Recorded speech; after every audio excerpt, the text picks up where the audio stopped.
पोथी पढ़ पढ़ जग मुआ, पंडित भया न कोई। ढाई आखर प्रेम का, पढ़े सो पंडित होय। गुरु गोविंद दोऊ खड़े, काके लागू पाँव। बलिहारी गुरु आपने, गोविंद दियो बताए। ये पंक्तियाँ शायद ही कोई हो जिसने ना सुनी हो, और जब हम इन पंक्तियों को सुनते हैं तो हमें उस संत की याद आ जाती है जिनका नाम है कबीर दास। आज कबीर जयंती है। आज का ये खास वीडियो मैंने बनाया कबीर दास जी के ऊपर। मैं कबीर दास जी और कृष्ण, सिर्फ दो लोगों को फॉलो करता हूँ। ये ही दोनों मेरे आदर्श रहे हैं। इत्तेफाक से दोनों नाम के से हैं। और मेरा जो पैशन है कबीर दास जी को बचपन से फॉलो करने का, उनके दोहे हम पढ़ा करते थे अपने स्कूल में, और तो उसी पैशन की वजह से अब से करीब 15 साल पहले मैंने मगहर की एक छोटी सी यात्रा की थी, जहाँ पे कबीर दास जी ने अपने शरीर को त्यागा था। वहाँ के कुछ विजुअल्स मेरे पास पड़े हुए हैं, तो मैंने सोचा कि आज कबीर जयंती पर वो विजुअल्स आपको दिखाऊंगा। आप में से बहुत कम ही लोग मगहर गए होंगे, जो कि बहुत ही ख़ास तरीके का स्थल है। तो आइए बात करते हैं कबीर दास जी की। कबीर दास जी के दोहे आज के ज़माने में भी उतने ही सटीक और उतने फिट बैठते हैं जितने आज से वो 400 साल पहले या 450 साल पहले थे। और कबीर दास जी का जो कंसेप्ट लाइफ के लिए बना है, जो उन्होंने दिया है, उसका कोई जवाब नहीं है। आइए कबीर दास जी के बारे में थोड़ी सी बात करते हैं।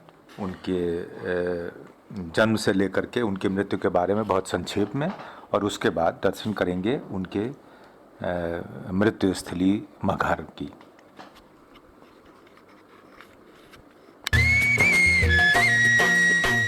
पोथी पढ़ पढ़ जगमुआ, पंडित भया न कोय। पोथी पढ़ पढ़ जगमुआ, पंडित भया न कोय।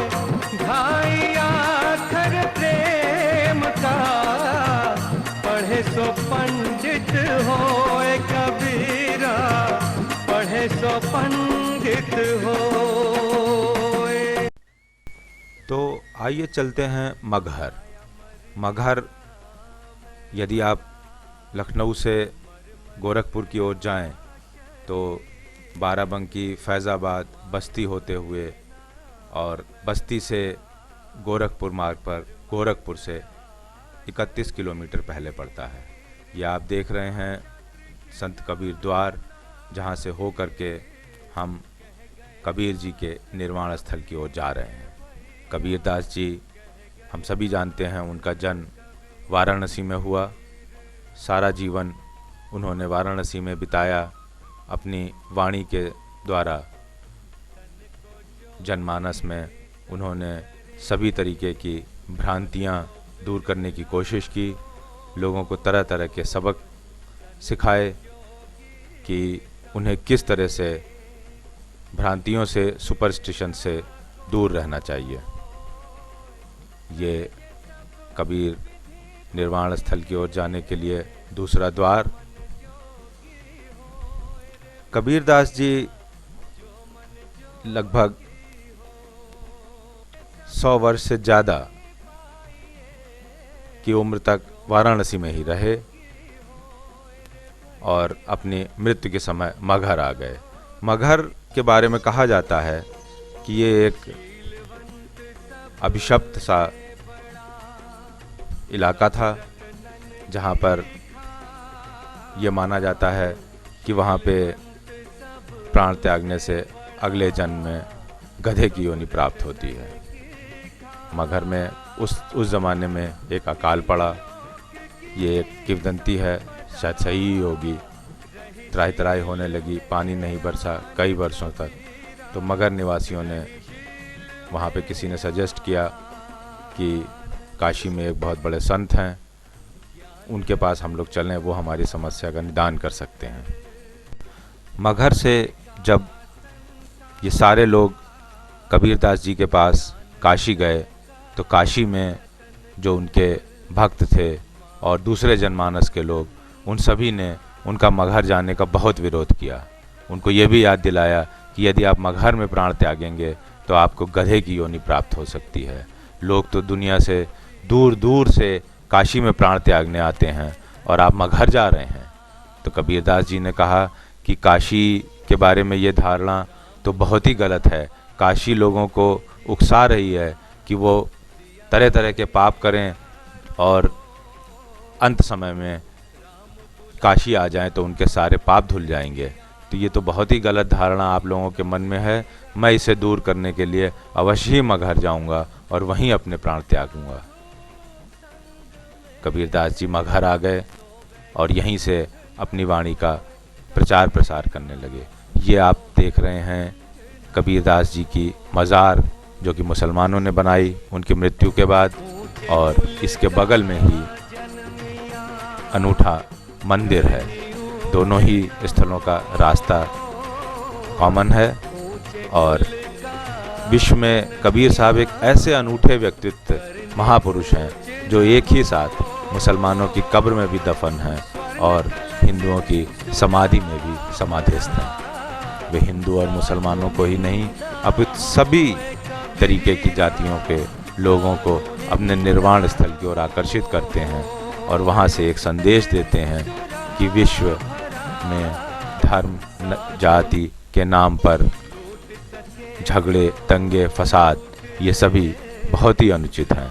धर्म है तो सिर्फ इस वजह से कि आप उस परम पूज्य पितामह से जो कि एक ही है, जिसका न कोई आकार है न कोई रूप है, बस वही एक ही है। ये आप देख रहे हैं उनकी मज़ार, बहुत ही शांति वातावरण यहाँ का, बिल्कुल पॉल्यूशन फ्री। एक बार जाके वहाँ पे एक अनूठी सी मन को शांति प्राप्त होती है।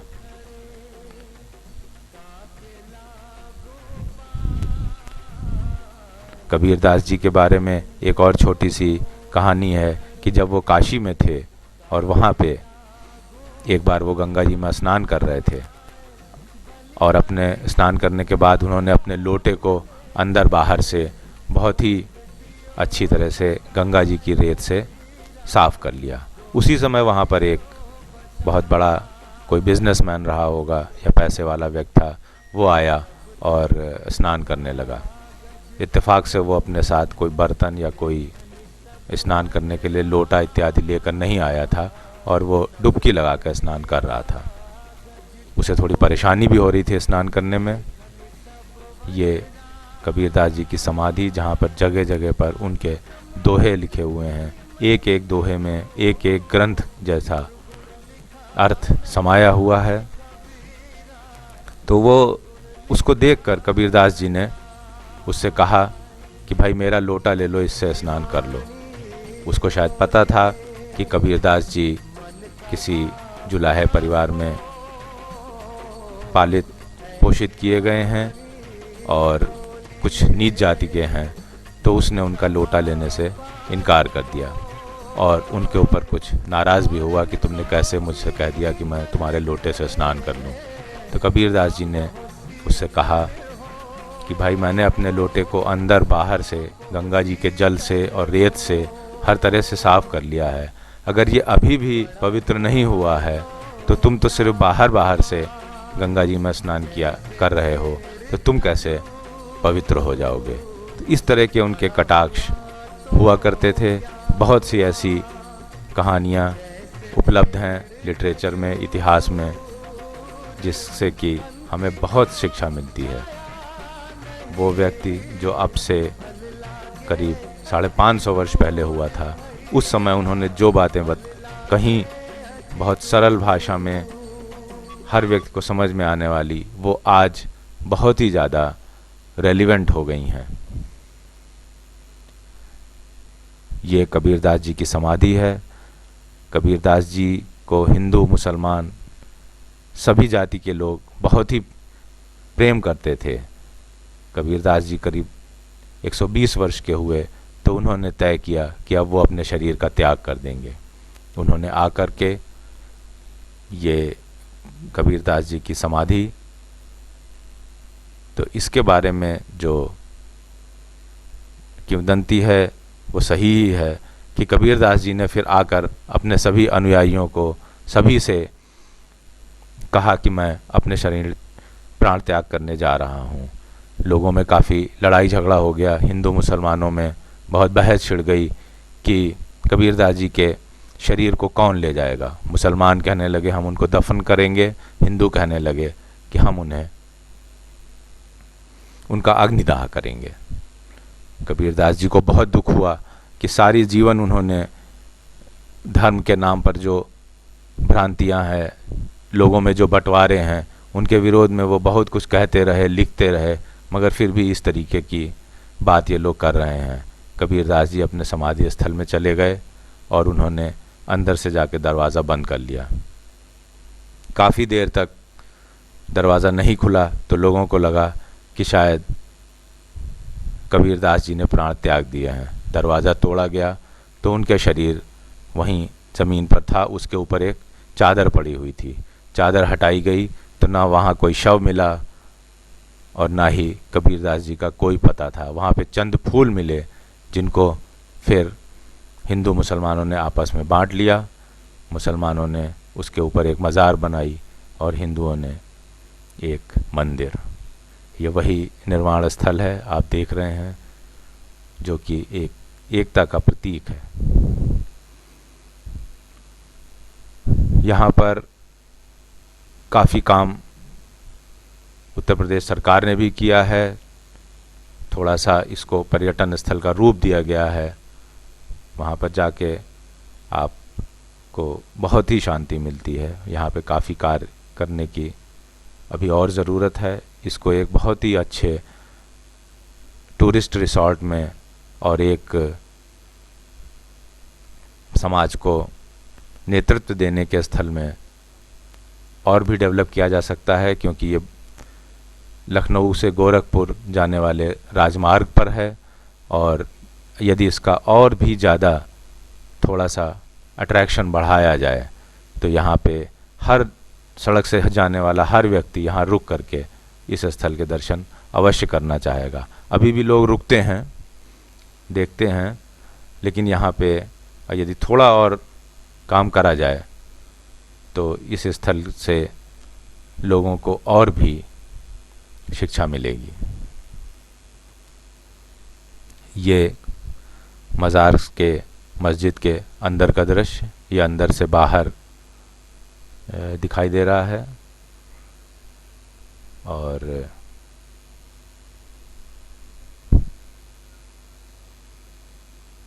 ये बाहर से अंदर मज़ार का दृश्य।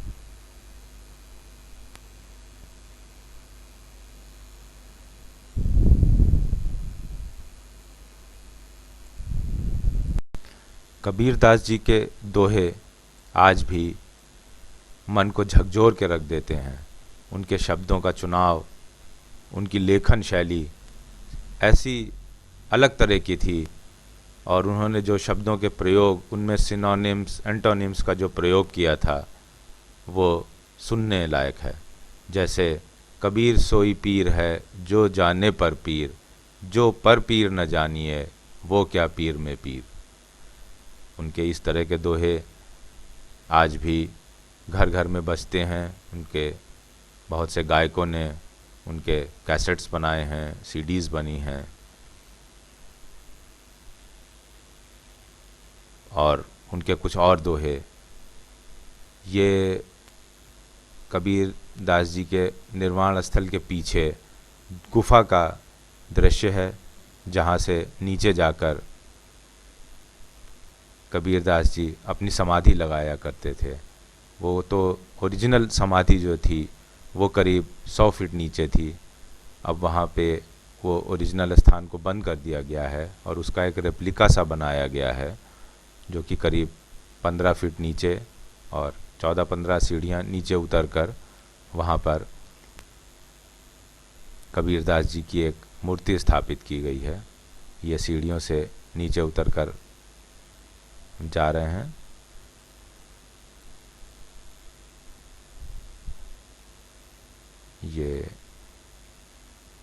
ये स्थान आज भी पर्यटकों और दर्शकों के लिए खुला हुआ है। अभी भी यहाँ जितने पर्यटक आने चाहिए शायद उतने नहीं आते हैं। वहाँ के आसपास के लोगों से बात करी तो उनसे ऐसा लगा कि उन्हें अपनी रोज़ी रोटी के लिए बड़ा स्ट्रगल करना पड़ता है। ऐसे महापुरुष के निर्वाण स्थल को कुछ ऐसा किया जाना चाहिए जिस तरह से और भी हमारे प्रदेश में, हमारे देश में मंदिर या मस्जिद बनाए गए हैं, जिससे कि बहुत लोगों के लालन पालन होता है। ये एक और छोटा सा मंदिर बना है वहाँ पर।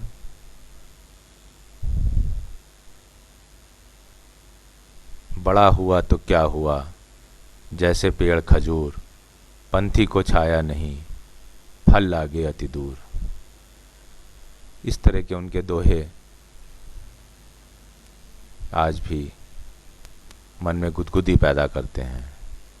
माया मरी न मैं मरा, मर मर गया शरीर, माया तृष्णा ना मरी, कह गए दास कबीर।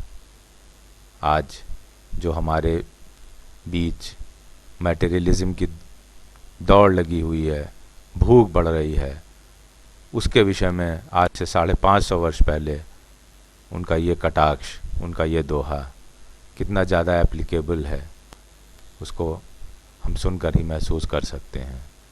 ये शाम का धुंधलका शुरू हो गया है और हमने भी इस महापुरुष के निर्वाण स्थल से वापसी की तैयारी शुरू की। कबीरदास जी की ये एक प्रतिमा स्थापित की गई है निर्वाण स्थल पर।